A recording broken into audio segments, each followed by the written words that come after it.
Salut tout le monde, comment ça va? Aujourd'hui on reçoit la mirifique Alice. Ça faisait longtemps qu'on l'avait pas eu sur la chaîne. Et du coup je me suis dit pour aller de l'inviter sur une interview dans laquelle elle est super à l'aise. Une vidéo dans laquelle elle est super à l'aise. Sur une vidéo dans laquelle elle est super à l'aise, les top 10 de l'année, parce que déjà elle joue pas au jeu VF, elle joue en VO, donc du coup elle a un an de décalage. C'est ça, les rééditions, comme je connais bien les versions de base, j'ai un peu du mal à les considérer comme jeu de l'année. Bah, ça la pète pas du tout. Non, c'est juste que c'est perturbant parce que des fois je me dis ah oui c'est vrai c'était cette année, et ensuite j'ai des goûts bizarres. ça je pense que les gens qui suivent ta chaîne qui seront en commentaire le savent déjà. Donc on va attaquer sans plus tarder, je te donne l'honneur. Quel est ton top 10? Quel est ton 10e? On commence par le 10e évidemment. Oui, je sens que je ne vais pas connaître ce jeu. Non, moi c'est Biotops, j'ai vraiment bien aimé. Ok, un jeu français. Un jeu français, ouais. Sorti du coup en français. Ouais, carrément. Voilà. Et je l'ai pas fait celui-là. Bah moi j'ai vraiment bien aimé ce qu'il propose.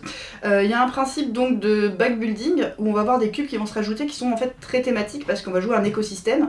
Et donc plus on va créer d'espèces vivantes, plus on va avoir un pool de ressources en fait disponibles importantes. Mais le nombre qu'on pioche, qu'est-ce qu'on va pouvoir faire avec, ça reste assez tendu. On va essayer de développer des nouvelles espèces. Et il y a vraiment un truc un peu cyclique pour réussir à bootstrapper pour rentrer dans le système. Et il y a peut-être un petit défaut, le fait que une fois qu'on a bien compris comment rentrer ce système, à la fin c'est plus de la résolution qui boucle un peu, mais il y a une partie un peu plus courte quand on connaît un peu mieux le jeu. Et ouais, j'aime bien ce que ça propose. Et il y a une bonne variabilité à chaque partie? Ça a l'air assez variable, je pense que quand même, au bout de 30-40 parties, t'as l'impression de retomber un peu sur des choses. Mais je pense que les gens l'auront bien rentabilisé. Non voilà, c'est ça. Alors moi j'en ai fait 5 ou 6 seulement. Ouais. Okay. Ce qui est pas mal pour toi. Voilà, c'est ça. Non mais il y a des schémas qu'on retrouve d'une partie à l'autre, il y a des trucs qu'on a envie de rejouer. Pour moi le côté tactique de comment ça va se passer a quand même son importance. Ok. Voilà, donc pour moi il est largement assez rejouable. Ok, ça marche. C'est pas en top du rejouable. Alors moi j'ai presque toutes les boîtes, mon 10e ça va être Far Away. Il aurait peut-être été un peu plus élevé quand je l'ai découvert, mais c'est vrai que avec l'accumulation des parties, je sais pas, il y a une espèce de lassitude qui s'installe. C'est pas vraiment de la lassitude, c'est plus que l'icône carte est tellement fort. En fait, il y a des starts sur le jeu, tu vois. Il y a des cartes, tu sais que quand tu les as en départ, ça va être plus facile. Tu as joué toi celui-là? Oui, j'ai joué pas mal, ouais. Pas mal, ouais, j'ai une trentaine. Moi moins, j'en dois être 10-15. Et t'as la même sensation un peu? Un petit peu, moi je l'ai un peu eu dès le début. Après, moi ça me gêne pas plus que ça. Ouais. Des fois on tente des trucs différents, mais c'est vrai que les cartes qui donnent des points pour les symboles nus au début et les trucs qui jouent sur les symboles cartes dès le début. Et les ananas, c'est un enfer à choper. Oriente à faire un peu toujours la même chose, ça dépend aussi combien tu pioches. Un peu des fois t'as une carte en main, tu sais que tu vas pouvoir la jouer à la fin. Mais la proportion est beaucoup plus faible. Ouais, et l'équilibre, et pourtant t'as des cartes ananas qui sont hyper compliquées à faire. Je les appelle ananas et des chardons en fait. Mais bref, je trouve que le petit point sur l'équilibre des chardons et le symbole carte qui est vraiment insane fait que t'as une espèce de sensation de t'as envie d'avoir certaines cartes et tu sais moi ça me crée un peu une frustration de me dire que j'ai des départs moins bons tout ça. Ouais, moi j'y joue pas de la même manière que toi. Moi j'ai bien aimé mais j'étais beaucoup moins hallucinée que d'autres. Parce que j'aime bien le côté on le sort rapidement, on fait une partie, t'es tout de suite pris dans la partie. Mais ça m'apporte pas une énorme satisfaction. Après la partie, je l'oublie quasiment aussi vite. Et pour moi c'est un très bon filler. Je pense que le jeu pour le coup il est bien dans son format. De ouf, de ouf. Le côté champ c'est vraiment très adapté à ce que ça fait. Le design du jeu est quand même assez brillant, une espèce de décision comme ça en 15 minutes. Voilà, c'est ça. Ça reste quand même vachement bien, c'est mon 10e, mais ça reste vachement bien. J'en aurais pas parlé. Ça, y a pas de doute. Clairement. Ton 9e? Mon 9e, c'est Atiwa, qui est sorti, je putain, crois, t'es une des seules à en parler, je crois. Bah ouais, en fait j'aime bien. Et c'est couillon parce que c'est donc un Rosenberg de pose d'ouvrier avec un système d'écosystème qui marche vraiment bien, cyclique, tout ça. Après j'arrête de parler de ce thème, promis. Moi j'aime, le thème je le trouve assez original. Le thème il est assez original et il est bien implémenté. Pour une fois t'as vraiment ce côté, les chauves-souris qui vont faire caca, qui vont faire des arbres, qui vont faire des fruits, qui vont faire des chauves-souris. Je sens qu'ils vont faire caca, je me suis arrêté là quoi. Ça me fait penser à la vidéo de passe-temps que j'ai tourné avec Simon sur les P de faisannerie. Tu connais ce jeu? Oui, j'ai joué à ça, oui. Effectivement, il y a l'épée de faisan. Et il y a ma mère qui m'appelle évidemment. Ça fait un bon moment, avec ton téléphone entre les jambes, c'était parfait. Donc... Je te laisse reprendre sur les cacas de chauve-souris. Non, et c'est du pose d'ouvrier à la Rosenberg. Le plateau, il y a des petits trucs qui varient, mais c'est vrai que les parties se ressemblent un petit peu, il y a des terrains à faire. Mais au final, je le trouve agréable, je le trouve assez addictif alors qu'on fait tout le temps la même chose. Et je l'ai beaucoup présenté à beaucoup de gens parce que pas beaucoup de gens l'avaient, en fait, tout simplement. Okay. Et chaque fois, je le trouve très plaisant, c'est un format intermédiaire, il est bien dans son format. Et. T'en as fait combien dessus? J'en ai fait une quinzaine. Ah oui, quand même. Ouais. Ah oui, et toujours t'as envie d'y revenir quoi. Bah ouais, en fait, tu vois, alors que je dirais pas que c'est un jeu exceptionnel comme ça en y jouant, j'avais fait oui, bon, c'est un jeu sympa, il est facile à sortir, et au final, j'ai envie d'y rejouer. Ok. Après, c'est aussi parce qu'il y a eu beaucoup d'occasions, hein. C'est très corrélé à l'occasion chez moi, le nombre de parties. Ouais, tu m'étonnes. Moi, mon 9ème, j'ai pas la boîte parce que je te l'ai revendu. Et tu l'as pas fait encore. Mais j'aurais pu l'amener si tu m'avais demandé. Ouais, mais non, mais c'est perspective. Alors pourquoi je l'ai revendu? Parce qu'une fois que j'ai fait les enquêtes, bah voilà, moi je le garde pas quand j'ai fini les enquêtes. Mais vraiment, c'est hyper bien. J'ai vraiment accroché. En fait, il y a un système assez original où tu ouvres une enveloppe et dans laquelle tu as plein d'indices que tu répartis entre tous les joueurs. Et donc, chaque joueur a une partie des informations et tu dois communiquer pour arriver à la solution en partageant tes informations. Et des fois, c'est pas évident parce que déjà des photos qu'il faut décrire, des fois la personne elle va pas forcément décrire la partie intéressante de la photo. Ça, toi, des fois, t'as un autre truc, elle est là. Ah, attends, t'as dit quoi? Ah ouais, mais sur ma photo, j'ai un truc pareil. T'as des textes, t'as des journaux. De ce que j'ai compris dans la mécanique, c'est vraiment la communication qui va réussir à amener c'est quoi l'élément important, le fil qu'on doit tirer. Parce qu'avec juste la partie d'information qu'on a, on peut pas avoir ça. Et que c'est à force de communiquer, on va se dire ah oui, en fait, il y avait ça sur ma photo, je l'ai pas dit parce que ça paraissait pas pertinent. Parce que je pense que si tu joues tout seul avec toutes les infos, il est assez simple, tu vois. Mais quand tu répartis les infos entre les joueurs, t'as vraiment ce truc assez technique. Chaque enveloppe, c'est son enquête. T'as 4 chapitres dans l'enquête et la 4e, effectivement, c'est le recoupage de toutes les infos des 3 enquêtes précédentes. Donc ça fait un nombre d'infos hallucinants, voilà, c'est ça. Une enquête épisodique et un fil rouge sur l'ensemble. Et là, t'as droit à tout pour tout le monde. Mais bon, il y a tellement de cartes et tout que tu vois. Mais non, c'est vraiment très bien. Et c'est marrant parce que c'est co-designé par le mec qui a fait Monumental, donc rien à voir. Oui, Matthew Dunstan. Et non, et puis j'aime beaucoup la DA aussi de la boîte et tout. Chaque enquête est vraiment différente. La première, c'est un peu vol dans un musée, assez classique, tu vois. La deuxième, c'est assassinat dans un groupe de rock des années 80. Et la troisième, c'est un peu le complot politique en Amérique du Sud, tu vois. Donc, donc ça en donne un peu pour tous les goûts. Et non, moi j'ai trouvé ça vraiment très bien. Et tu l'as fait à 2? Je l'ai fait à 2. C'est clairement pas la config optimale parce que plus t'es nombreux, plus c'est le bordel, je pense, tu vois. Mais à 2, ça tourne quand même. Okay. Donc voilà, allez-y quand même si vous êtes 2. Ton 8ème, on en est au 8ème. Mon 8ème, c'est Focus. T'as joué à ça? Et non, mais Simon m'en a dit beaucoup de bien. Vachement bien. Il m'a dit que c'était le meilleur jeu cette année. Alors, ça peut, dans sa catégorie. C'est un tout petit jeu à 2 d'association d'idées. L'idée est super simple. Il y a, j'ai envie de dire 16 cartes ou peut-être 25 retournées sur la table. Donc genre une montre, un bateau, une chaise, j'en sais rien. Jusque-là, je te suis. Voilà, chacun a une de ces cartes-là qu'il doit faire deviner à l'autre. Et pour ça, à chaque fois, on va retirer une carte du plateau et la mettre devant nous, ce qui va donner un indice. Par exemple, si j'ai une chaise et que je te prends, je sais pas, un canapé, t'as rarement autant de bol que ça, mais voilà. Et l'autre va faire pareil. Et donc petit à petit, on va retirer des cartes. Et le fait de retirer des cartes, ça fait notre fil d'indices. Mais à aucun moment, on doit retirer la carte de l'autre. Donc il faut quand même réussir à rester assez loin de ce qu'on pense que va pouvoir avoir l'autre. On a 4 cartes sur le côté qui sont un peu des jokers, sur lesquels on est obligé de jouer au début pour pas se forcer à cramer tant qu'on n'a pas d'indice, quoi. Et c'est assez malin, ça se joue super vite. C'est de la communication du coup non verbale, limitée, tout ça. T'as pas du tout le droit de parler. T'as pas du tout le droit de parler, évidemment. Les parties sont super rapides, ça se met en place très vite, c'est assez addictif et ça se joue vraiment avec un public ultra varié.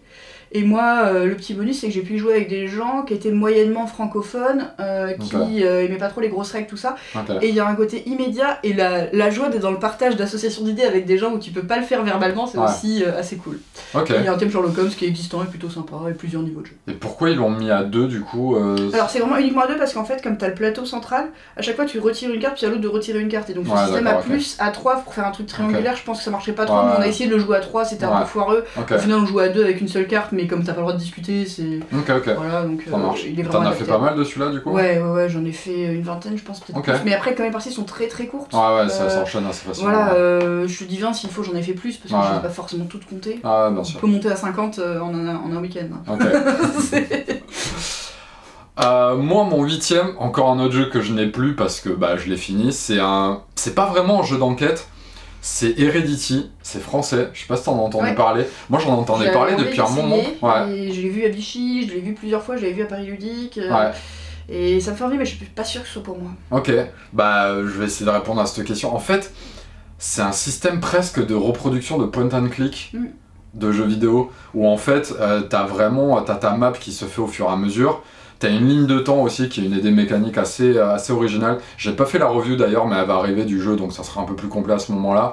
Mais en fait, t'as à la fois une ligne de temps qui est assez originale et t'as la map qui se dévoile au fur et à mesure. Et dedans, évidemment, t'as par exemple l'œil ou toucher ou le symbole de la main pour aller lire une entrée, pour aller lire une carte tout simplement. Et t'as un nombre d'actions limité. Tu joues une famille en fait dans un monde post-apo. Donc ça, je trouve ça pas mal de jouer des enfants aussi, tu vois, des ados. Même si en vrai ils ont les mêmes capacités que les adultes, mais il y a un ancrage d'univers qui est assez cool, je trouve. Et puis, en fait, il y a 5 j'allais dire enquêtes, il y a 5 scénarios, c'est un fil rouge global, mais dedans il y en a 5 qui sont assez différents quand même, qui ont des mécaniques assez différentes. Ça c'est cool. Et en fait, pourquoi je le mets dans mon top 10 ? Parce que les parties sont vraiment mémorables. Tu vois, je me rappelle vraiment de ce qui s'est passé, de ce qui nous est arrivé et tout. Il y a une narration qui est vraiment bien faite, qui est assez surprenante. C'est un peu mystérieux d'ailleurs, quand j'y repense, je me dis, mais pourquoi on en a un aussi bon souvenir ? Je sais pas, en fait, la manière dont les événements s'articulent, c'est hyper bien fait, parce qu'en fait, il y a des événements que toi-même tu as déclenchés, et il y en a d'autres qui vont se déclencher avec un timer, tu vois. Et donc, du coup, ils ont réussi vraiment à intégrer une rythmique presque cinématographique dedans, que je trouve assez pertinente. Il y a des trucs mécaniquement qui sont hyper bien pensés aussi. En fait, tout fonctionne avec des espèces de cartes comme ça. Alors ça prend une place de ouf du coup, parce que du coup je pense qu'en termes d'édition, c'était beaucoup plus simple de faire comme ça. Et puis quand tu vas chercher des cartes pour pas savoir ce que c'est, bah il faut que toutes les cartes soient au même format. Mais du coup il y a des trucs assez malins, même sur les phases d'action, l'équipement, comment c'est géré et tout. Premièrement, et puis ouais, comme je te disais, en plus les 5 sont vraiment différents. Genre le deuxième, c'est presque du open world à la Fallout, on était là, ok. Premier se passe dans une maison, voilà. Celui-là c'était celui qui était pas mal présenté en festival, je crois, qui est assez mémorable. Tu vois, moi je m'attendais à un scénar un peu on y va tranquille et tout. Ouais, mais c'est un peu ce que j'ai peur, c'est que ce soit un peu du déjà vu côté scénario. Oui, mais ça reste mémorable en fait, ça a une vraie saveur, tu vois. Et je te dis, je saurais pas vraiment trop l'expliquer comment en fait t'es vraiment pris dans le truc. En fait, peut-être que c'est en termes de gameplay, la gestion du temps fait que t'as ce truc, t'as envie de te presser, là il va se passer là. Des fois t'as des événements qui t'annoncent qu'il va se passer un truc par là-bas, mais tu sais pas vraiment quoi. Donc du coup tu commences à préparer des choses, enfin tu vois, il y a. Non, c'est vraiment vraiment bien, c'est très bien écrit, le deuxième scénario est archi surprenant, c'est, je te dis, presque un open world à la Fallout, le deuxième, tu dois aller voir plein de gens, tu dois t'associer avec une faction ou l'autre, enfin, assez étonnant. J'espère que le jeu a suffisamment marché pour faire une deuxième boîte, parce que je crois que c'est leur premier jeu à l'éditeur, en plus ils ont passé pas mal de temps dessus, avec tout un système qu'ils ont créé. Du temps et de la passion, quand tu leur parles, c'est assez Tu leur as parlé toi du coup ? Oui, bah oui, il y avait pas mal. Ok. Moi je pense que tu devrais tenter, en tout cas allez-y si ce que je vous ai dit vous refroidit pas. Moi je trouve ça vraiment bien, ma copine a vraiment aimé aussi, tu vois, elle aime les jeux enquête, narratifs et tout de manière générale, elle a trouvé ça vraiment bien, elle avait envie à chaque fois de le ressortir. Donc voilà, je vous conseille Heredity, en plus c'est français, donc on n'a pas trop l'habitude de voir ce style de jeu sortir en France, qui demande quand même pas mal de taf d'écriture, tu vois. C'est parce que l'écriture, comme le verbe est important, le fait de partir en français, t'as pas la même base qu'en anglais. Ton 7ème ? Mon 7ème, c'est Marrakech, donc, qui est sorti cette année en français. Ouais, voilà. Moi, il est sorti, si à un moment il est sorti en septembre-octobre, c'est ça. Qui a mis du temps. Qui a mis du temps, mais qui est quand même beaucoup plus raisonnable que la première, parce que elle est beaucoup moins chère, avec un plateau qui prend moins de place, parce que ça prenait de la place, ça servait à rien. Moi, j'ai joué. Enfin, je l'ai vu jouer, je l'ai pas joué en fait. Mais elle me semble plus adaptée en fait. Parce que toi t'as la Deluxe du coup ? Non, moi j'ai pas le jeu. Moi j'ai pas les jeux que j'aime le plus, tu sais, c'est. Envoyez-lui les jeux, mais les éditeurs s'il vous plaît. Mais je joue aussi avec des gens qui ont beaucoup de jeux, donc voilà. Donc Marrakech, moi j'ai vraiment adoré.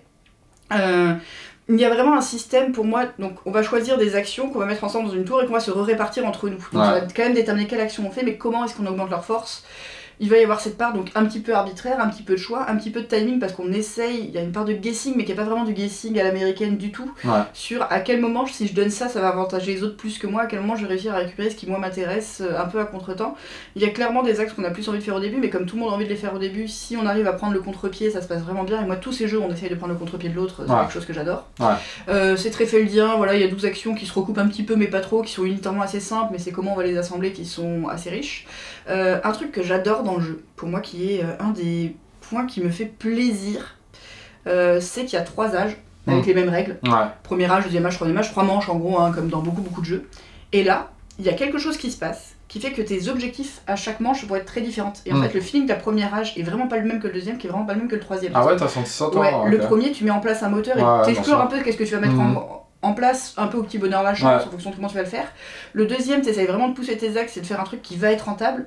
Et le dernier, il faut à tout prix que tu fermes ce que t'as à fermer. Ouais, bien sûr. Ouais. Et ça, le ressenti là-dessus, il est fort. Ouais. Et je le trouve... et comme chaque fois tu vas jouer toutes les actions, mais dans quel ordre, ça a une grosse importance et ça va être vachement corrélé à ce que tu vas faire. J'ai vraiment beaucoup aimé cet aspect-là. Qui m'a fait plaisir pour une raison un petit peu méta de ça reprend la même structure que d'habitude et le feeling est différent. Ouais, je vois. Donc ça c'est... moi j'en ai fait 2 ou 3, je sais plus, et je sais pas pourquoi j'ai pas envie d'y rejouer, je trouve pas le jeu désagréable du tout. Mais tu vois, l'interaction est quand même relativement limitée, t'as une phase interactive au début. D'accord, ouais, mais après... Parce que non, mais en fait tu regardes qui prend quels axes et tu adaptes vachement les axes que tu prends en fonction de ce que les autres prennent. Et du coup, des fois il y a des axes que j'aurais envie de jouer, je peux pas du tout les jouer, tu vois. Ça me frustre un peu ce truc-là. Moi c'est ce que j'aime justement, parce qu'il y a des axes que je trouve moins... allemande que toi. Il y a des axes que je trouve moins kiffants que d'autres, tu vois. Typiquement, moi j'aurais envie de jouer les parchemins à chaque game et je peux pas du tout. Bah moi ça je trouve ça bien qu'on te laisse pas... Que justement, et moi ces jeux de position de niche, c'est un truc que j'adore, je pense que c'est moins ton truc. Ouais, et puis c'est... Je sais pas, c'est... Thématiquement c'est faible.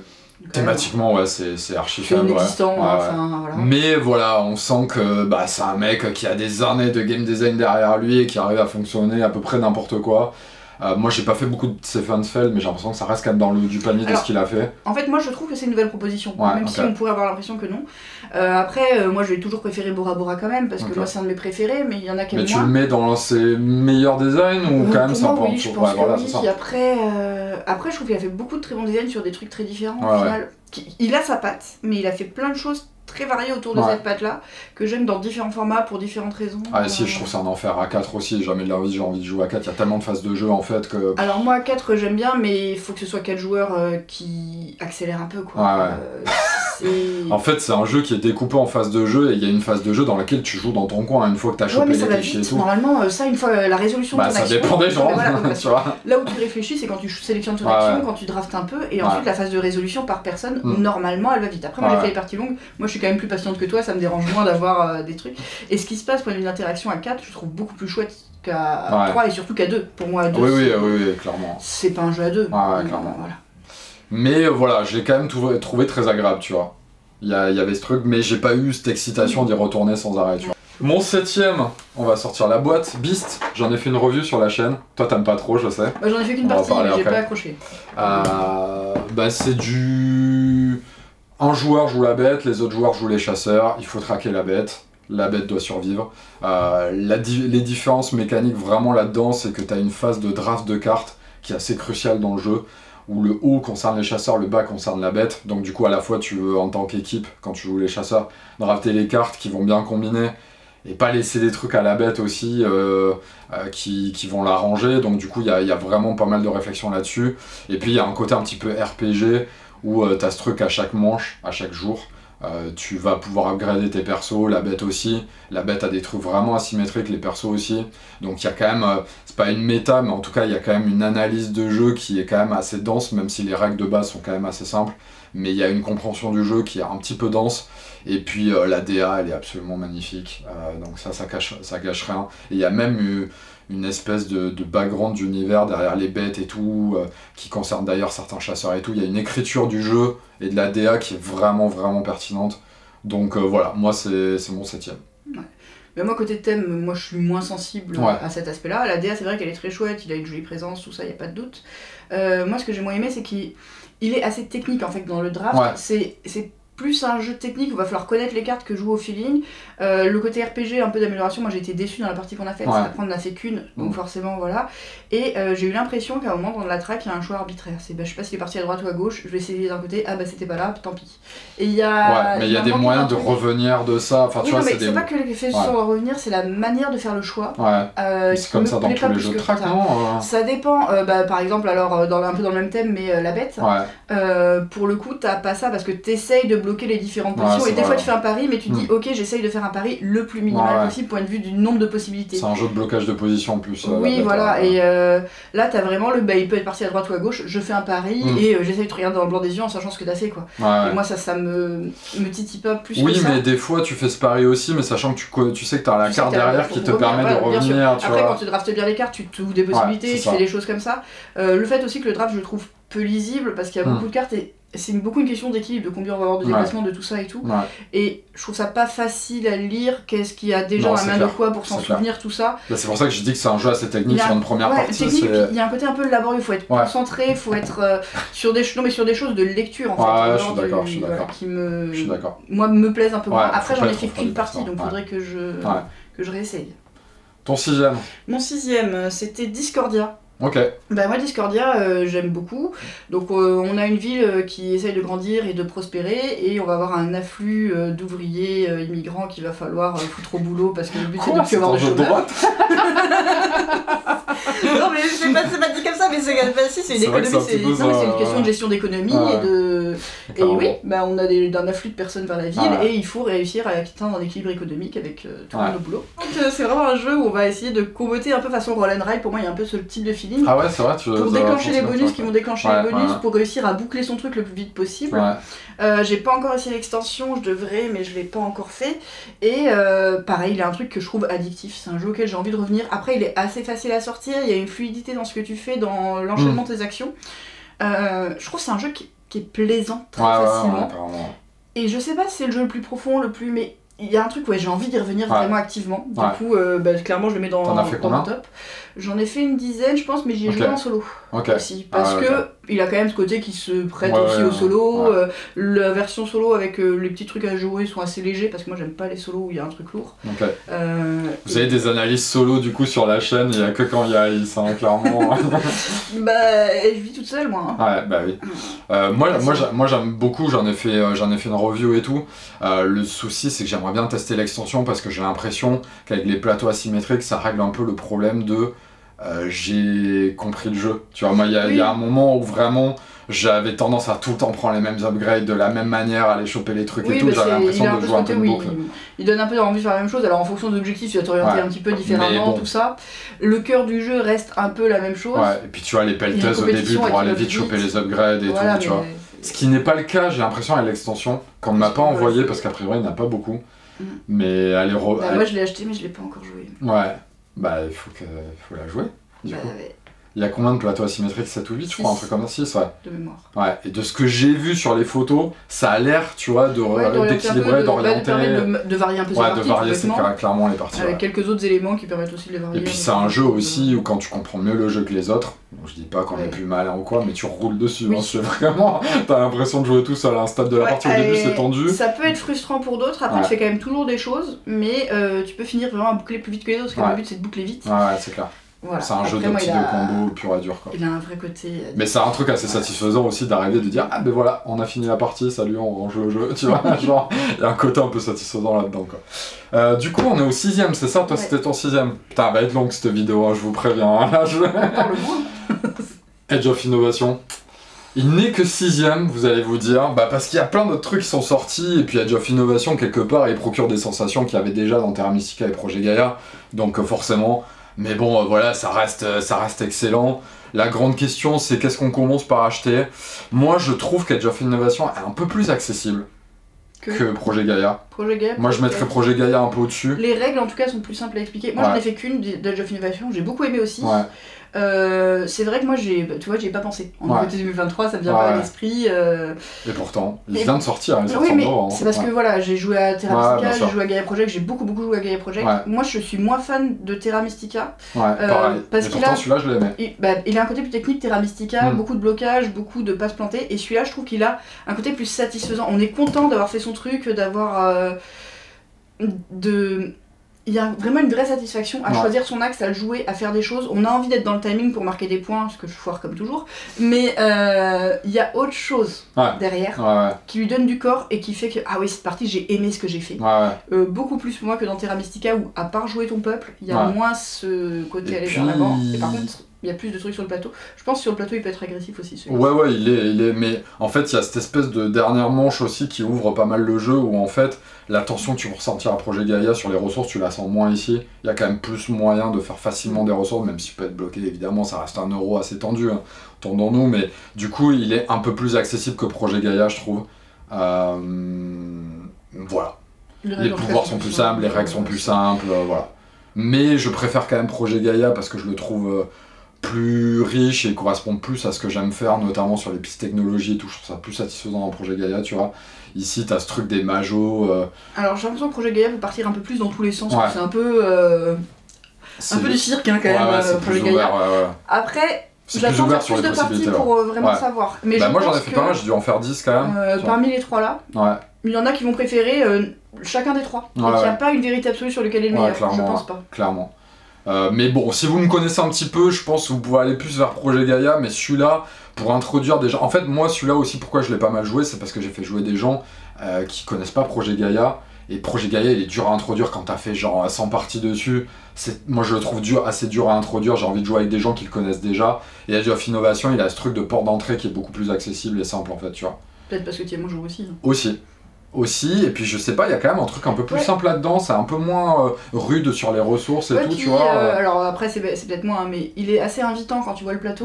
Le côté coloré, le côté tout ça, il rend bien et c'est une nouveauté qui vient de sortir, donc les gens... Et puis le matos, tu vois, c'est du bois et tout, il est un peu plus, ouvert au grand public, enfin au grand public qui aime les euros évidemment, mais en tout cas aux gens qui n'ont pas dosé dans tous les sens, Projet Gaïa quoi. Ton 5e? Mon 5e, c'est Triggs. Triggs, qu'est-ce que... Alors ça, je le connais même pas celui-là, non, c'est quoi? Ah, c'est dommage. Ah, je connais pas du tout. C'est un... Mais tu m'as regardé avec sourire en mode, celui-là tu le connais pas, j'en suis sûr. Non, je pensais que t'allais juste te foutre de ma gueule. Les deux. C'est un mini-jeu un peu genre de bingo, disons. Tu devrais faire des top 10 avec Simon, en fait. Mais trop. Tu devrais vendre au passe-temps, t'as exactement les mêmes top 10, quoi. Donc Triggs, ça va être un jeu où on va avoir des cartes numérotées de 1 à 12. Ouais. Et tu vas devoir cocher des cases numérotées de 1 à 12 devant toi. C'est tellement un jeu du passe-temps, quoi. Et en fait, t'as une main de taille maximum 10. Et t'essayes de jouer les cartes soit par une, soit par deux. Pour faire des sommes, par exemple, pour faire un D6, tu peux mettre soit un 6, soit un 2 et un 4. Okay. Tu vois. Et quand tu te mets à cocher les 6, tu peux cocher autant de 6 que tu veux d'un coup. Donc tu joues un 6, un 2 et un 4, un autre 2 et un 4, tu coches 3 cases. Okay. Quand tu finis une ligne, t'as le droit de cocher une autre case quelque part. Et le but, c'est de finir sa grille le plus vite possible. La partie dure 10 minutes, un quart d'heure, 20 minutes, selon comment tu joues à combien. Ça se joue très bien à deux, et en fait c'est ultra addictif, parce que tu coches des trucs, t'as envie de te laisser plein de possibilités pour finir ta grille et cocher des tas de trucs, et je le trouve très addictif, très fun, avec quasiment rien, et ça fait partie des jeux de cette catégorie que j'aime vraiment beaucoup, et que je pense que je vais beaucoup ressortir. J'ai fait pas mal de parties dans la boîte, t'as des feuilles, donc tes mini-grilles là, t'en as 4 par page, tu vas en avoir une centaine, j'ai fini les pages de mon truc, on est en train de me rammer, j'ai joué sur les boîtes d'autres personnes. Je suis sûr que Seb y a joué. Seb, si tu y as joué, dis-nous, parce que moi je vais pas pouvoir dire grand chose là-dessus. Voilà, j'aime bien, je trouve ça ultra addictif en fait. Et ça se case dans un coin facilement, typiquement tu rentres de soirée bourrée, tu sors en Triggs, c'est pas mal quoi. Ouais, donc ça va parler à Seb et Simon du coup dans ce cas-là. Mais oui, Simon il en a pas parlé, parce que ça semble un jeu dont il parlerait. Ah oui, clairement. Voilà. Mon 5e, Great Western New Zealand, je sais pas si tu l'as mis, je crois pas. Non, je l'ai pas mis, j'ai hésité. C'est vachement bien, moi j'adore Great Western, j'aime beaucoup l'Argentina. J'ai fait une vidéo spécifique sur les Great Western, donc vous savez où je situe celui-là. Une vidéo dont on m'a dit beaucoup de bien. C'est vrai? Oui. Ok, qui? Des potes qui ne te connaissent pas. Ok. On m'a dit du bien de ta vidéo. C'est une des vidéos la moins vue de ma chaîne, donc quand tes potes regardent mes vidéos, c'est mauvais signe quoi. C'est les potes du Diamant d'Or, tout ça. D'accord, ok. Bah du coup voilà, j'ai été je pense assez exhaustif là-dessus, j'ai une assez bonne connaissance des 3 différents, j'ai pas mal joué aux 3. Celui-là c'est la version plus ouverte du jeu, qui est très très agréable, mais qui est moins tendue. Donc voilà, là où vous situez, moi je garde les 3 de toute façon. Moi je trouve qu'avoir Argentina et New Zealand pour des sensations radicalement différentes, c'est très cool. Mais voilà, si vous aimez pas les jeux un peu ouverts, vous allez moins aimer celui-là, mais bon.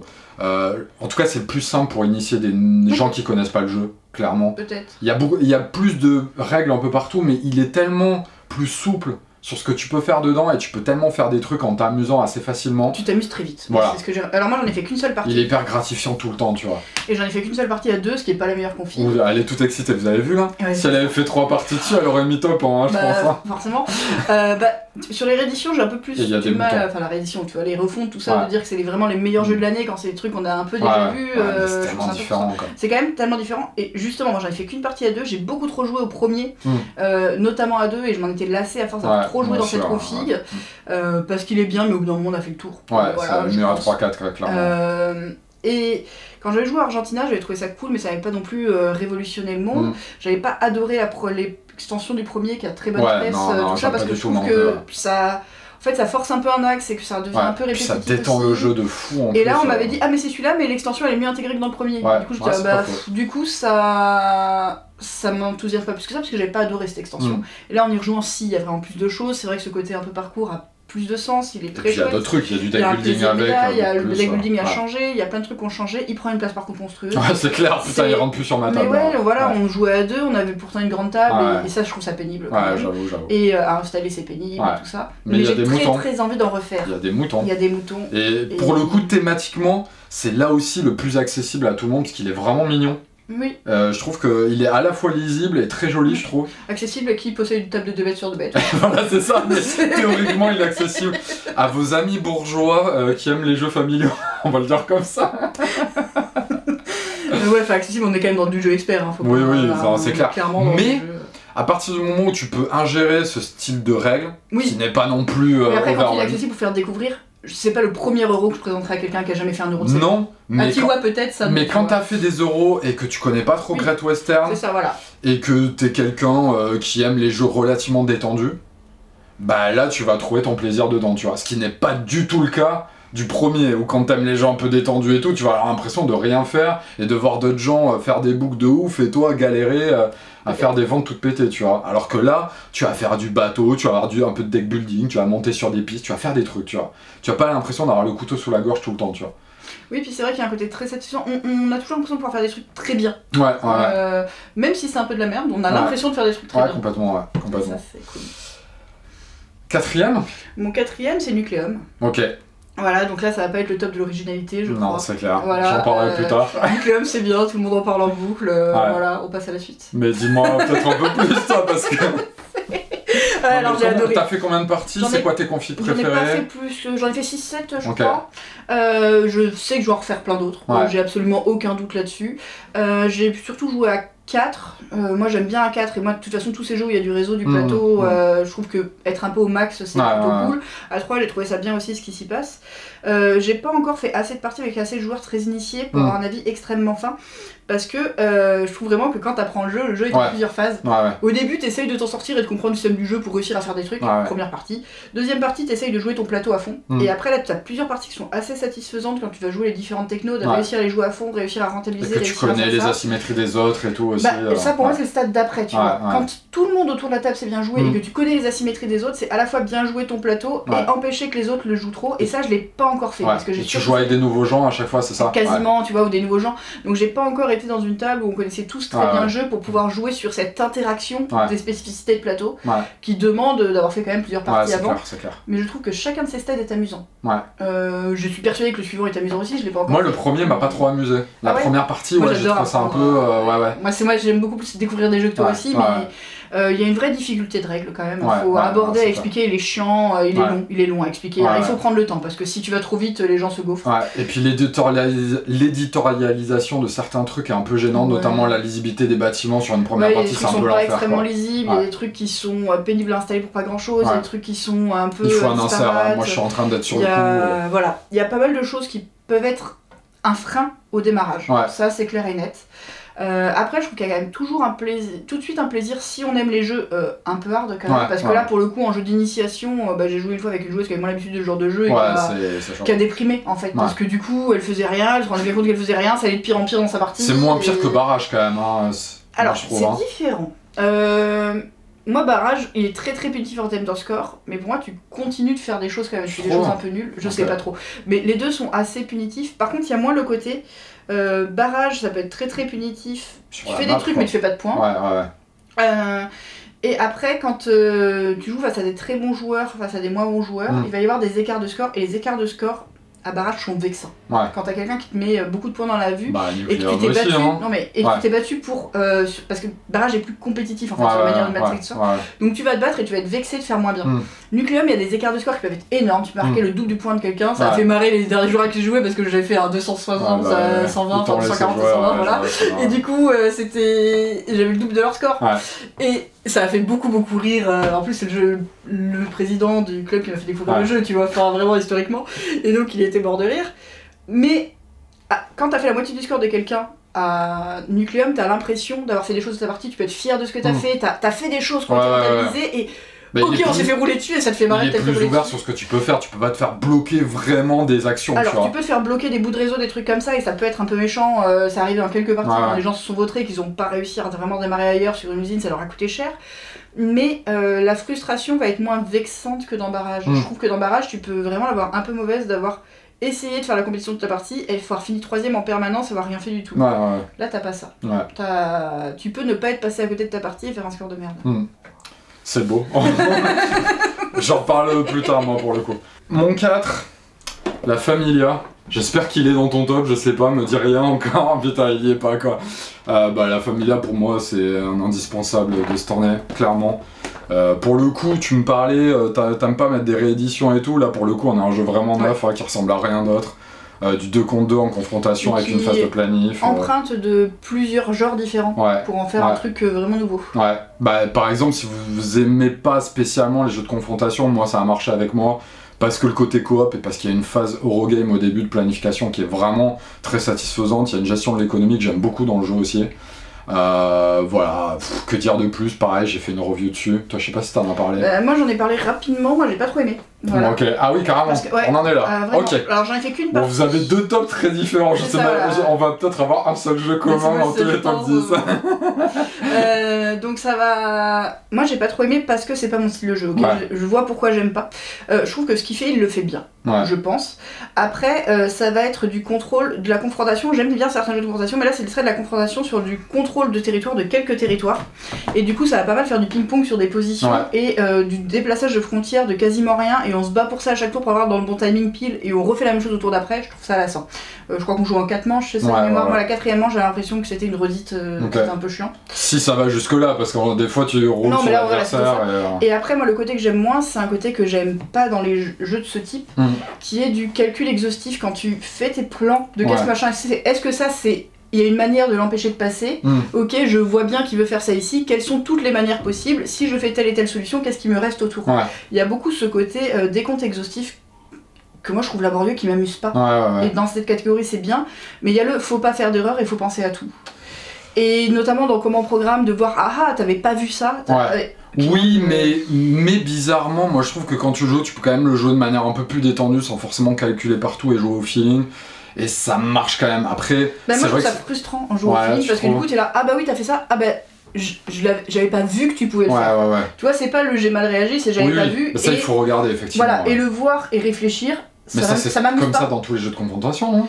Dès qu'il commence à avoir pas mal de paramètres, tu vois. Mais il y a aussi le côté caché, tu vois, il y a aussi tout ça, et typiquement les jeux de confrontation, j'ai pas joué à Champ d'honneur, tu vois, mais j'ai peur que ce soit un peu ça, c'est pour ça que j'ai pas joué. Tâche Calar, j'aime pas trop pour ces raisons-là, tout ce genre de... Kemet, ce genre de choses. Kemet, moi un peu plus, tu vois, Kemet je le trouve aussi beaucoup plus light, point de vue des possibilités, tu vois quand même les personnages qui vont arriver en jeu, tout ça, et des fois c'est oui, j'avais pas vu que tu pouvais prendre cette tuile, notamment quand t'en rajoutes plein avec l'extension et tout ça, effectivement ça fait un truc que j'avais pas vu, c'est pas la sensation que j'aime dans le jeu. Dans Kemet, je trouve ça assez faible pour que ça puisse passer. Dans d'autres jeux un peu de ce type, tu vois, par exemple Blood Rage, ça me fatigue. Ça... Ah oui, moi j'aime beaucoup Blood Rage aussi. Donc j'ai pas accroché plus que ça parce que cet aspect-là. Donc c'est vraiment le style là pour le coup. Voilà, c'est ça. Je trouve que ce qu'il fait, il le fait bien. Bon, si vous n'êtes pas totalement allergique à ce genre de style, je pense que vous pouvez y aller les yeux fermés. Par contre, il est un peu long, il faut être 4 forcément. Voilà, moi c'est quasi les 2 seuls défauts que je lui trouverai objectivement. Et pour le coup, il a une vraie qualité qui est que même si t'as pas joué depuis un moment, les règles, une fois que tu les as quoi, tu vois. Ouais, puis les symboles pour le coup, de mémoire, les tuiles, tout ça c'était. Alors tout est pas évident quand on connaît pas bien les règles, mais ça va, une fois qu'on te les a dit, qu'on te les répète, tu le repères où est-ce que c'est, t'as ces trucs, c'est pas. Les symboles sont bien faits, l'édition est très bonne, la patte graphique est très cool, donc voilà, allez-y. Ton troisième? Mon troisième, c'est Sabika. Ouais.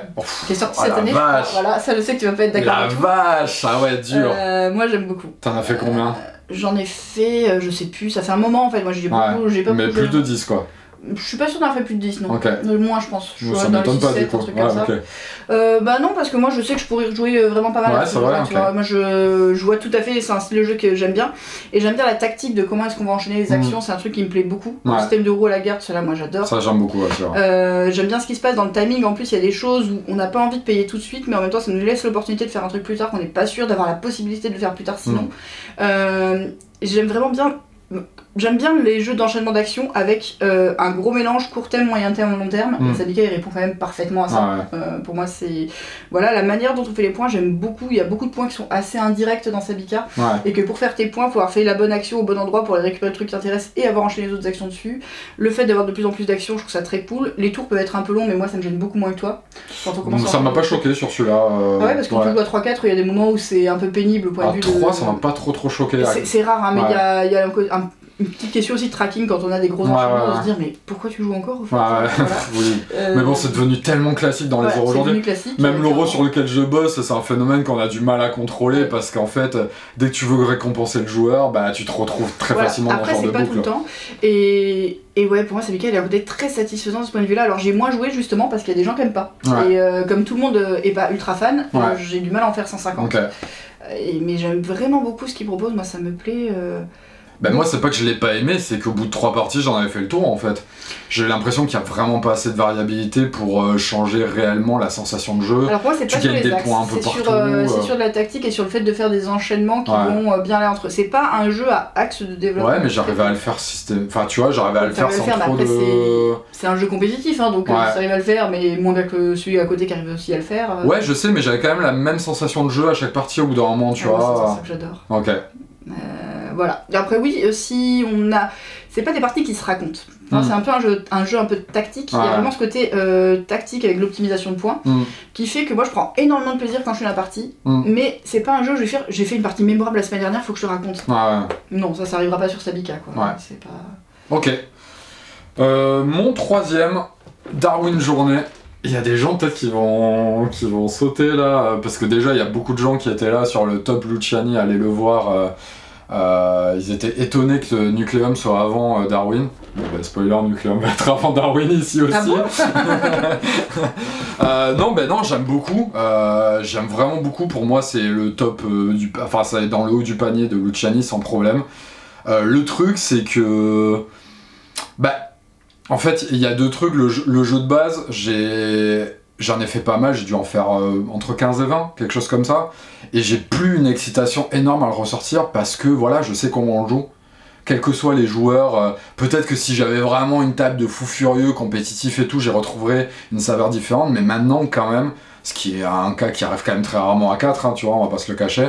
Mais j'ai l'impression que quels que soient les joueurs, les gens avec qui je joue, voilà, je vois comment jouer, même s'il y a de la tension, ça reste agréable, il n'y a pas de souci et tout, mais du coup j'ai un peu moins l'excitation de le ressortir spontanément.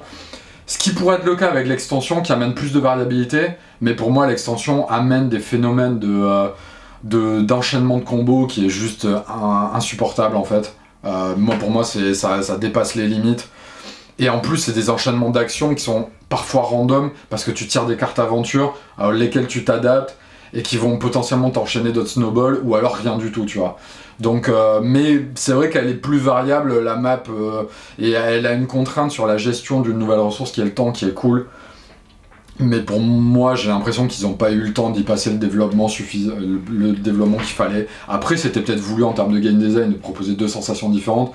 Mais moi, clairement, ce phénomène Till et Toon, c'est beaucoup moins ma cam. Moi, j'aime bien, et j'aime bien les deux. En fait. Alors, j'ai pas fait beaucoup de parties d'extension, je crois que j'en ai fait 2. Mais j'ai peut-être 3. Mais j'ai beaucoup aimé les deux, et justement, c'est un jeu qui me donne envie d'alterner entre le jeu de base et l'extension, parce que les deux procurent des sensations différentes. Ça arrive vraiment à varier, mais ça rend pas obsolète ce qui se passe dans le jeu de base du tout. Non, j'aime bien la tension sur le plateau tout ça. Alors moi il y a aussi un côté, j'adore hein, vraiment, moi, le thème me parle aussi beaucoup, et j'aime bien l'implémentation, et moi c'est un truc un peu bête, mais la spécialisation de petits meeples, ça m'amuse toujours beaucoup. Ça marche de ouf. Ça, je trouve qu'au bout d'un certain nombre de parties, ça m'amuse moins qu'au tout début, parce que on retombe dans les mêmes schémas, et qu'il y a moins ce côté découvert de « Ah, je vais faire un bon et puis on utilise l'action de Goldé sans arrêt sur l'explorateur et tout. Et finalement on est un peu moins sensible à qu'est-ce qui va se mettre où pour aller faire les différents choix.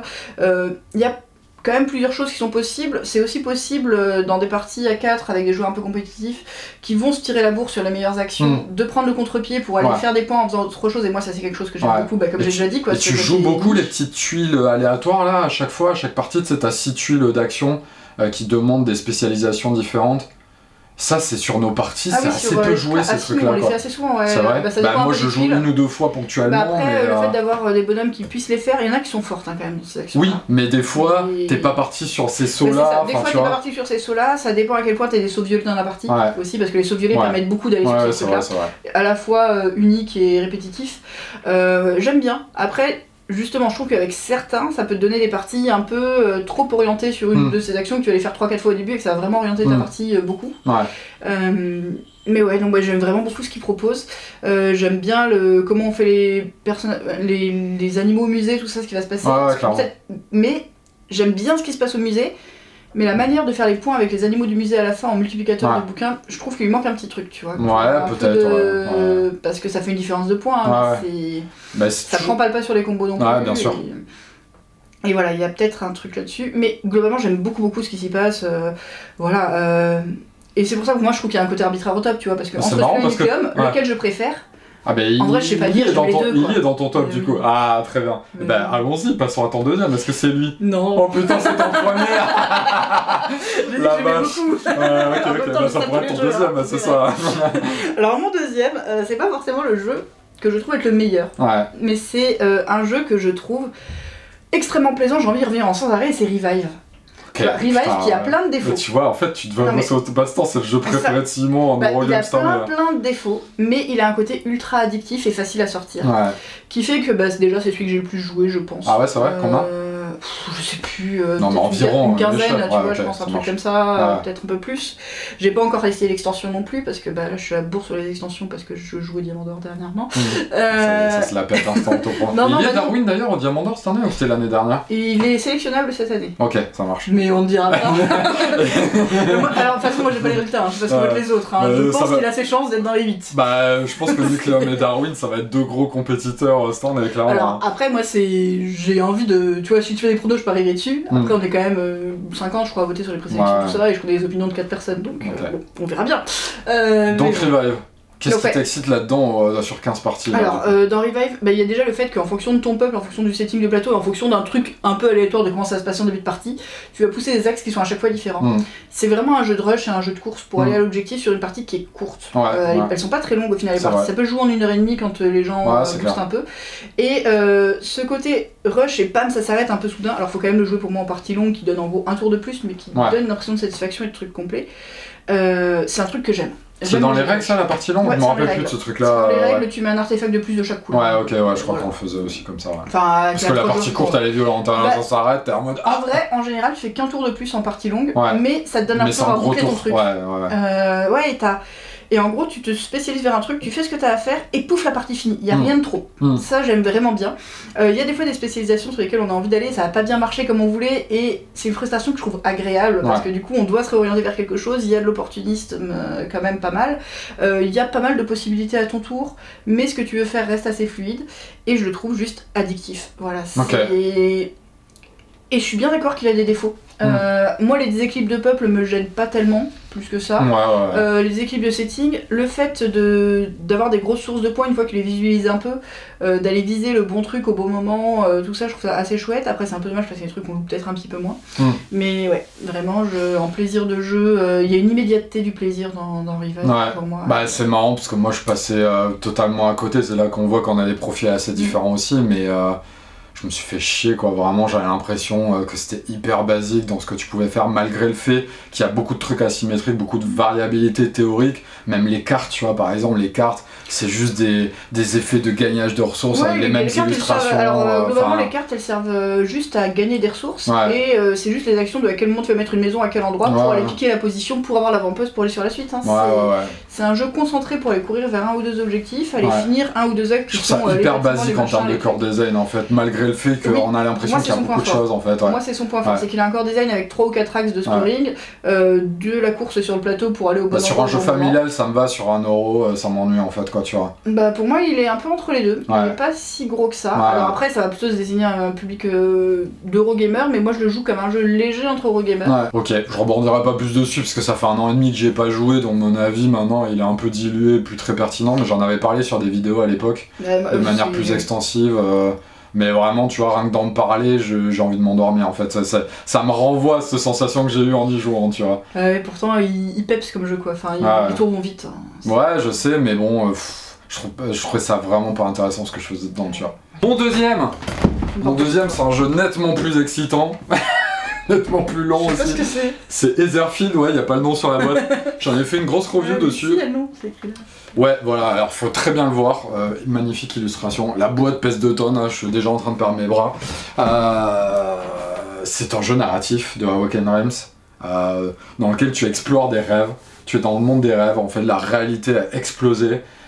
C'est faite rogner par le monde des rêves et du coup t'es des détectives du monde des rêves et en fait au fur et à mesure de la campagne tu découvres un peu quel était ton passé, quel est le passé du monde qu'on a connu, tout ça et c'est très Lovecraftien, Edgar Allan Poe, ce genre de choses, donc univers assez mature, l'écriture est vraiment très très cool, la narration est vraiment très très cool, pareil j'en ai fait une grosse vidéo, c'est un jeu vraiment marquant, c'est un jeu dont je vais me rappeler tout simplement, tu vois, ou dans 10 ans j'en reparlerai parce que je me rappellerai de trucs qui se sont passés dedans. Donc voilà, rien que pour moi c'est déjà très très marquant. Le corps des... Alors, les gros défauts, j'en ai parlé là aussi, le livret de règles est imbitable, c'est incroyable de faire un livret de règles aussi mauvais pour un core design aussi simple. Parce que la plupart des éléments vont être racontés dans les rêves. C'est que ça avait été très dur à aborder, qu'il a un peu renoncé parce que pour des questions de règles de pas réussir... Je vais te dire la même chose que j'ai dit la dernière fois, si vous arrivez à trouver une vidéo d'une demi-heure assez simple sur le core design du jeu, ça suffit. Attaquez direct le premier scénar qui en plus raconte déjà plus ou moins les règles. Mais prenez juste le core design de la manière dont s'utilisent les symboles pour les tests, ce qui est vraiment très simple. Et allez-y. Le jeu est assez perturbant aussi dans le fait que les règles évoluent beaucoup et qu'il y a des moments où tu vas te dire mais la règle c'est la bonne. En fait, allez-y, c'est pas grave. Parce qu'en fait, le jeu est volontairement assez flou parfois sur des règles. Quand il veut être clair, il l'est. Il va dire, faites attention, il y a ça. Et des fois, ça va être flou. Et en fait, j'ai l'impression que c'est fait exprès en termes de design, tu vois. Donc c'est assez perturbant. Ouais. Mais voilà, c'est vraiment une expérience marquante. J'ai l'impression que personne aura eu la même expérience sur le jeu, tu vois. Ou peut-être qu'on aura fait des erreurs de règles à des moments et pas d'autres, machin, mais on s'en fout en fait. Parce que l'expérience narrative est tellement satisfaisante. Et puis il y a un côté, moi je pense qu'il te plairait bien pour le coup là-dedans, qui est que chaque rêve a un petit peu une résolution d'enquête. Tu vois, chaque rêve a ses propres carcans de règles dans lesquels il faut comprendre la logique du rêve.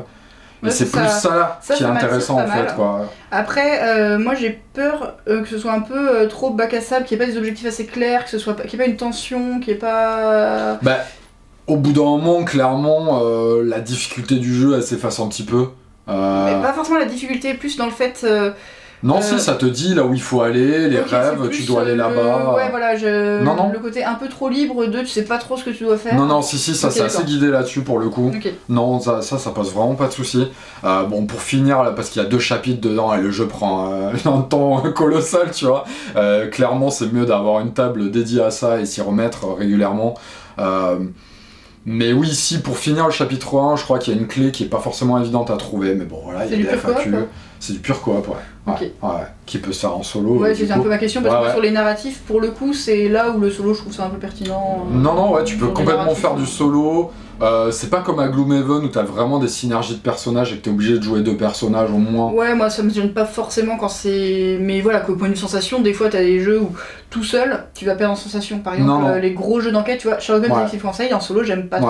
Alors que Suspect, j'aime bien. Parce que il y en a un où le fait de discuter apporte vraiment des choses, l'autre moins. Bah là je trouve pas parce que c'est vraiment du décryptage de comment fonctionne le truc et c'est presque une réflexion individuelle. Après évidemment quand t'as plusieurs tu vas en discuter mais pour moi ça joue ça joue sans problème en solo, limite tu prends 2 persos, ça joue très bien, le core design du jeu est suffisamment simple. Et le fait que la mécanique soit un peu lourde et floue, ça déconnecte pas de la narration. Ben non, parce qu'en fait il faut passer ce cap de se dire ok des fois, alors il y a des rêves plus réussis que d'autres, clairement il y a des rêves que voilà ils ont été relous, mais sur l'ensemble, parce qu'il y en a tellement en fait, il y en a genre plus de 50, c'est vraiment ouf quoi, tu vois c'est impossible de se rappeler de tout, sur l'ensemble de l'expérience tu te rappelles beaucoup plus les bons moments que les mauvais tu vois, donc voilà, moi je trouve ça vaut vraiment le coup, c'est vraiment marquant quoi. Ton premier? Bah on sait du coup. Bah oui voilà, c'est Darwin Journée, bon. Bah voilà, je pense qu'on en a parlé du coup, on a aimé tous les deux, on met une position différente.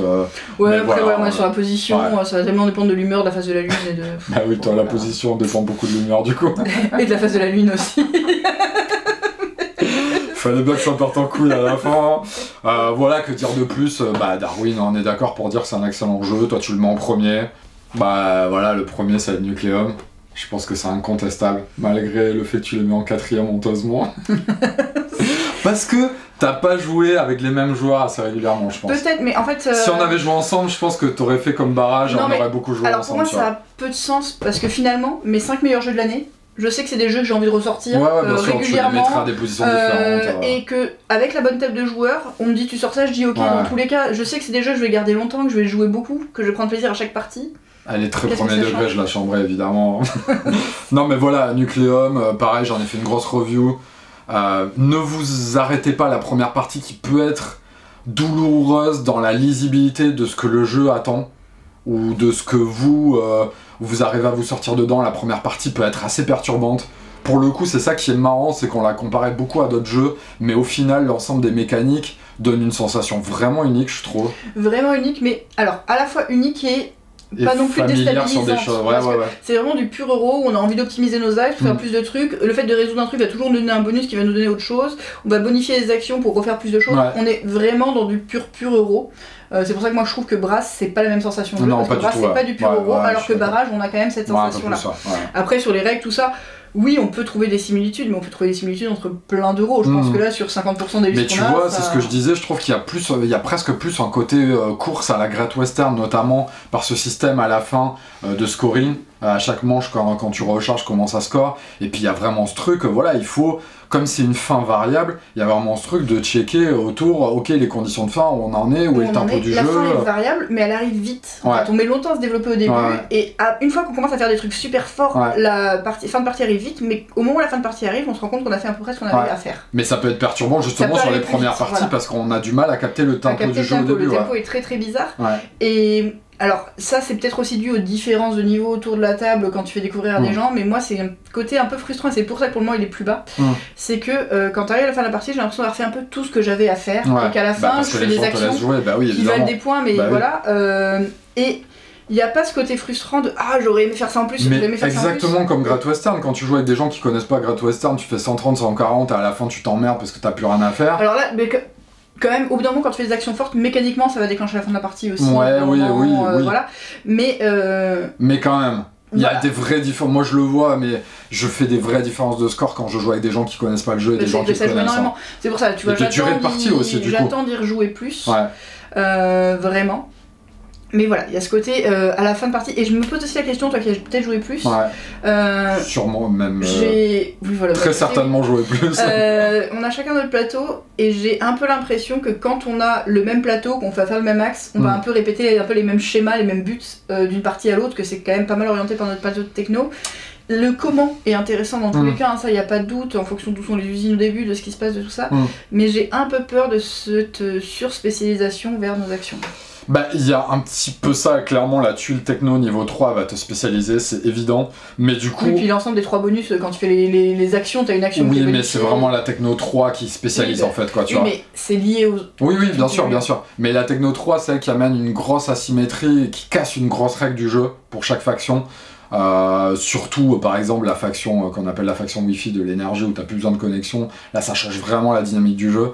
Bah, surtout à 3, je pense, si tu as plus joué à 3. Bah, j'ai joué les deux, en fait, et du coup, je suis d'accord que le jeu a l'air mieux équilibré à 4, mais à 3, il tourne très bien, Non, ce que je veux étonnamment. dire, c'est que pour le Wi-Fi spécifiquement, à 4, t'as plus de facilité à finir les connexions qui te manquent. Oui, bien sûr. Voilà. Mais je sais plus ce que j'allais dire. Oui, par contre, il y a une espèce de frustration qui est que le dernier joueur à choisir sa faction, donc le premier à jouer, il n'a plus de choix de faction. Et il y a un truc un peu, bah des fois, le scoring, il va pas du tout dans ce sens-là, et ça va quand même être assez compliqué à jouer. Puis des fois, voilà, t'as juste pas envie de jouer cette faction, t'as envie d'avoir un choix. C'est un petit peu dommage qu'il n'y en ait pas une 5ème, mais parce qu'aussi, il y a une espèce d'équilibre général qui se crée, où la faction Wi-Fi va jouer un peu dans son coin, le réseau va avantager les gens qui peuvent poser les bâtiments sans connexion, mais qui du coup vont avoir besoin des connexions pour les énergiser, la faction des petites tuiles qui va faire un petit peu tout et qui va du coup être un peu au milieu de ça, tu vois. Moi je trouve qu'il y a presque un côté route là-dedans, Oui, d'écosystème, oui, tu voilà. vois. Après, à voir s'il y aura des extensions un jour. Bah il y en a une qui arrive avec une nouvelle map. map, mais pas de nouvelle faction. Ouais, bah, les nouvelles factions, c'est quand même beaucoup plus long à développer. Hein. Ouais, Je pense qu'il faut clairement. faire un truc bien, donc le fait qu'elle sortirait maintenant, je trouverais ça étrange en fait. Ouais. Parce que Mais. Et pour répondre à ta question, je vais pas totalement répondre à ta question, malgré cette asymétrie assez forte, qui saute pas aux yeux pour moi, la première partie, moi j'avais Non, pas la compris que première c'était partie, ce point-là, tu moi, la vois. première partie, j'avais pas Ouais. compris cet Bah aspect-là. pareil. Mais en le rejouant plus, Ouais. là je suis dans une phase où je ressens bien. Mais non, du coup, parce que tu comprends d'autres choses, par exemple, certaines mines où vraiment il y a des gros rushs, par exemple celle qui file 2 cubes verts. Ouais. Au début, t'es là, ça coûte trop cher, bah en fait, Non, finalement, ça c'est me une mine rappelle, ouais. vraiment intéressante. Tu vois, il y a des espèces de méta qui se créent comme Ouais. ça et qui vont évoluer en fait en fonction des gens avec qui tu joues et des tables en fait. Clairement, peut-être que si tu joues tout le temps les mêmes tables, il y a peut-être un peu y avoir tout le temps les mêmes mécanismes. Donc voilà, c'est mon top 1, c'est l'euro indispensable, ça t'en est. Et voilà. Bon, ben c'est la fin de la vidéo, je sais pas combien de temps elle dure. Trop. Mais je pense beaucoup. Mais on va chapitrer tout ça évidemment. Ben merci à toi d'avoir Merci fait à ce vous petit de top m'avoir 10, tu l'aurais invité. pas fait de base. Je vais peut-être faire un truc en fin d'année sur. Ok. Qu'est-ce qui arrive sur ta chaîne? Alors ça va dépendre de mon temps parce que j'arrête pas d'annoncer des trucs que Ok. je fais pas. J'aimerais bien faire un petit bilan là des scènes un peu plus méta sur comptable, un peu des trucs qui moi m'amusent, mais voilà. Ok. C'est pas sur ma chaîne, mais il y a un Twitch avec les recettes ludiques sur l'annonce des finalistes du Diamant d'Or Ok. la semaine prochaine. Ça marche. Qui sera probablement pas la semaine prochaine quand ça sortira, mais c'est pas grave.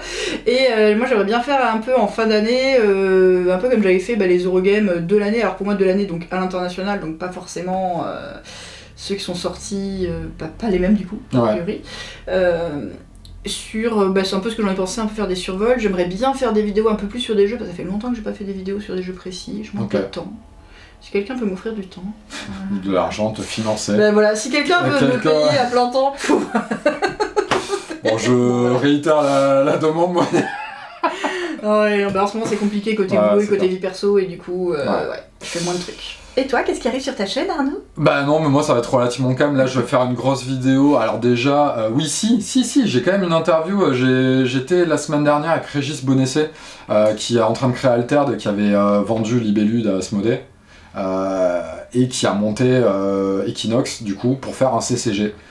Parce qu'il avait envie, tout simplement. Et donc je suis très curieux de voir ce que ça donne. On en a parlé en interview, donc ça va arriver avant la fin de l'année.